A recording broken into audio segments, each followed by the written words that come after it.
Hey y'all, it's your girl Tashonda Renee, and I'm back with another video.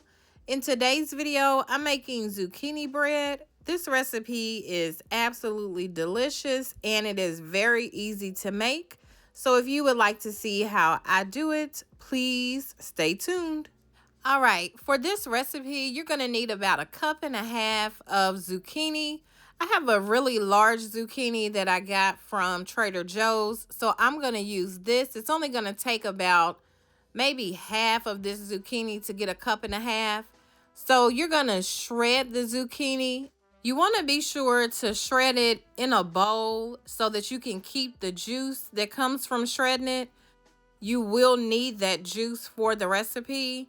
I know some recipes tell you to squeeze the juice out and to discard it, but no, for this recipe, we do need the juice. Using the juice just helps to add extra moisture to the bread. All right, once you have the zucchini shredded, you're going to go ahead and add 2 large room temperature eggs to a mixing bowl. To that, you're going to add 1/2 cup of a neutral oil. I used grapeseed oil. Vegetable or canola oil work fine too. You're also going to go ahead and add your sugar. I'm adding 1 cup of granulated sugar and just a handful of light brown sugar. I'm also adding 1 tablespoon of vanilla extract. You're going to go ahead and mix that together until it's well combined.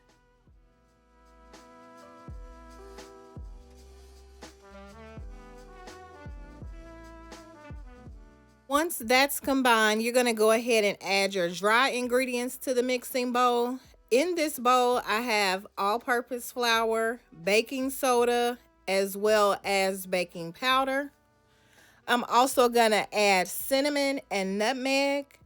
I'm going to use about 1/2 teaspoon each of the cinnamon and nutmeg. You can definitely adjust that according to your taste.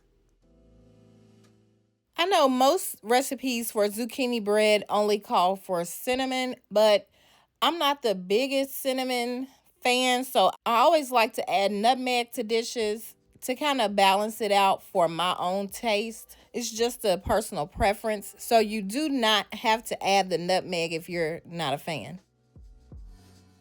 All right, so next you're going to go ahead and mix all these ingredients together.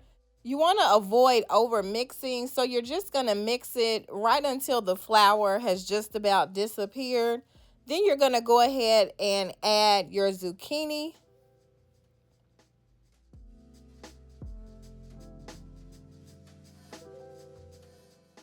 Be sure when adding your zucchini, you add all the juice along with it. Trust me on this, you do not want to drain that zucchini. You want all the juice you can get from that zucchini. So now you're just going to go ahead and stir that together until it's well combined. And you could be done at this point. You could go ahead and put it in your prepared dish and bake it. But I do like to add chopped walnuts to mine. Something else that's pretty good, you can add chocolate chips to it. But neither of those are necessary. So if you don't want to add the nuts, you definitely don't have to. But I'm going to go ahead, add my chopped walnuts, and then I'm going to add this to my prepared baking dish. I sprayed my baking dish with Pan baking spray. You can use butter and flour if you prefer. And my oven is preheated to 350 degrees. And I'm just using a loaf pan.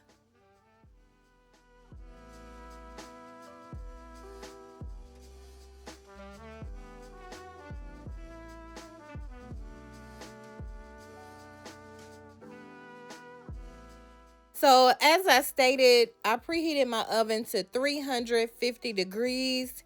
And I'm going to bake my zucchini bread for 45 minutes. You may have to bake yours longer. It just depends on each individual oven. So you want to check it at the 45-minute mark. And if it's done, you want to go ahead, take it out. This is what mine looks like at 45 minutes. This recipe comes out perfect every single time I make it. The bread is absolutely delicious and it smells even better. As you can see, the bread is completely moist. It's not dry at all. And again, it's absolutely delicious. I do like to eat mine while it's still warm. So if you're interested in this recipe, I'll be sure to leave a list of the ingredients and measurements of everything I used down in the description box. I definitely think if you give this recipe a try, you're going to enjoy it. Be sure to leave me a comment down below. Let me know if you like zucchini bread and if you bake it yourself. If you do anything differently, I would love to know what you do differently. If you have not already done so, please go ahead and subscribe to my channel. I would love to have you be a part of my YouTube family. Thank you all for watching and have a great day.